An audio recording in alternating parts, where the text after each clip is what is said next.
Moving on to the rehabilitation. So, the rehabilitation of a person with disability, here we are having a different modes of rehabilitation.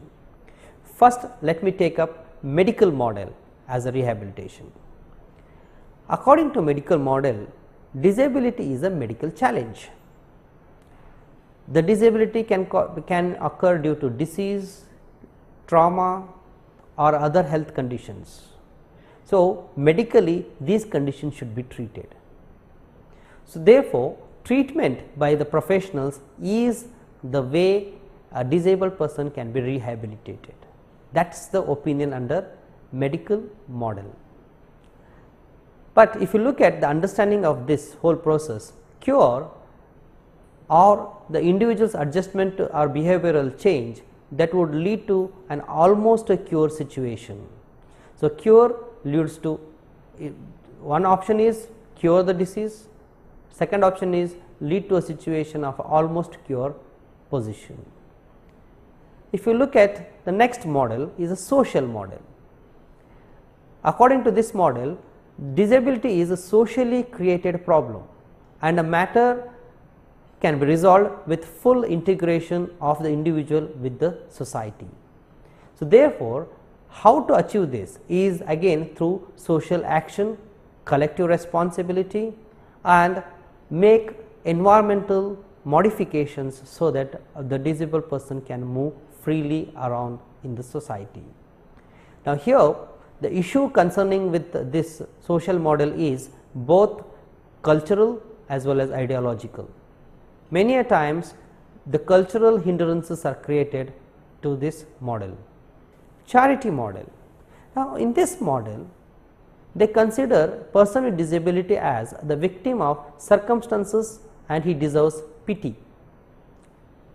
At the same time, no rights for him. As he is a victim, he needs certain kind of a help, assistance. So, he would be given a certain kind of facilities, but never rights. So, in this model they expect person with disability to live an animal existence without any kind of rights.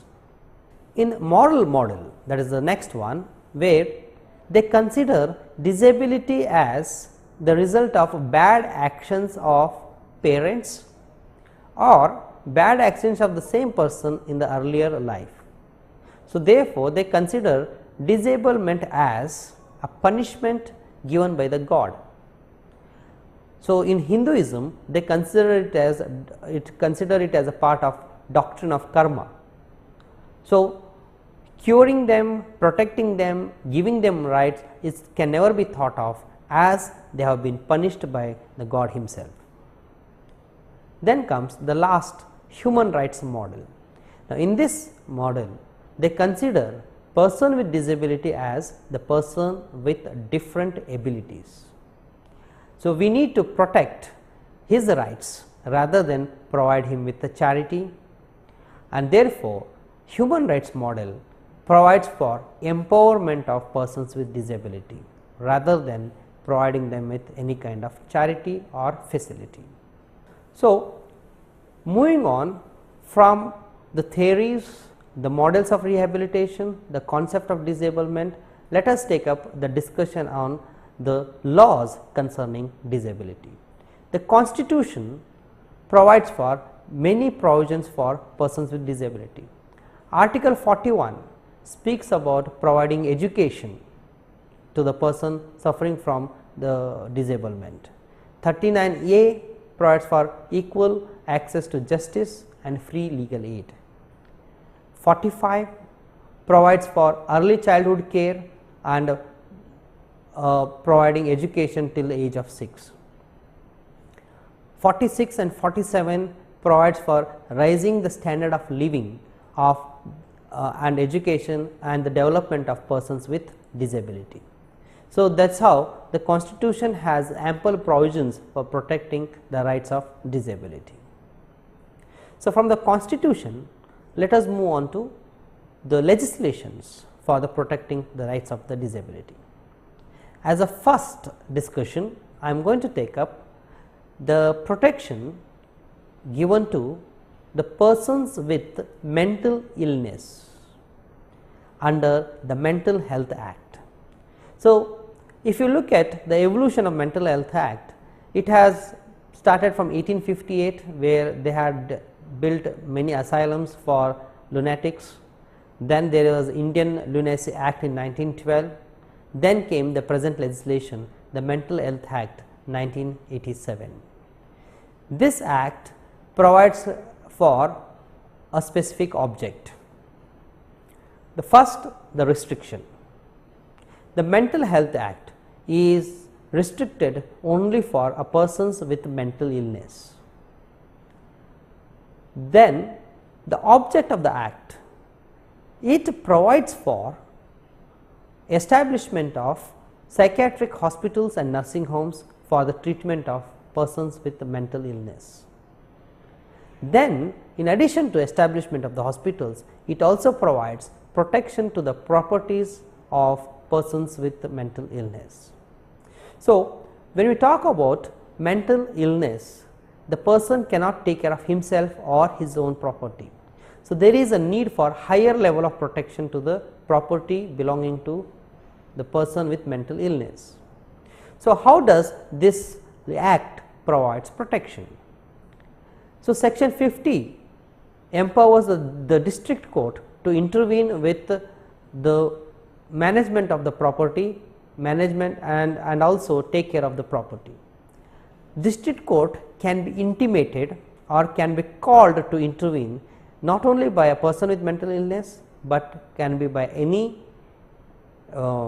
relatives, next friend, curators, advocate generals. So, there are series of people who can intervene into the functioning or maintenance of the property belonging to the mentally ill person.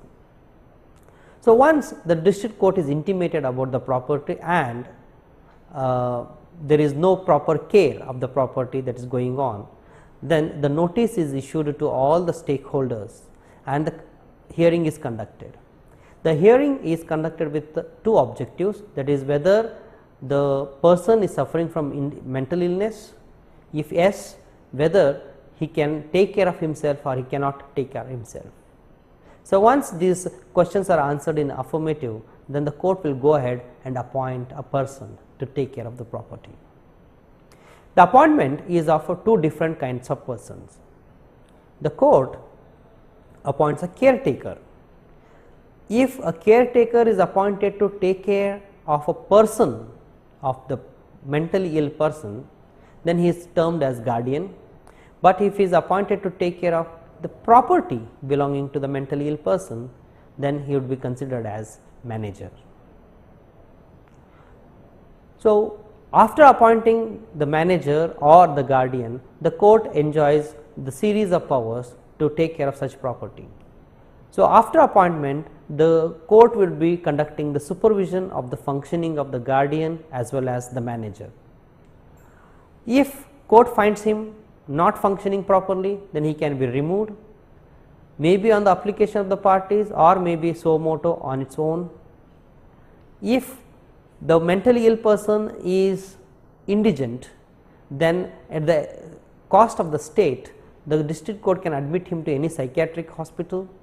If he has a property, then the court can ask the proceeds of the property, that is the income of the property, to be spent on the treatment of this mentally ill person. So, this is the brief discussion as to the entitlement of persons with mental illness.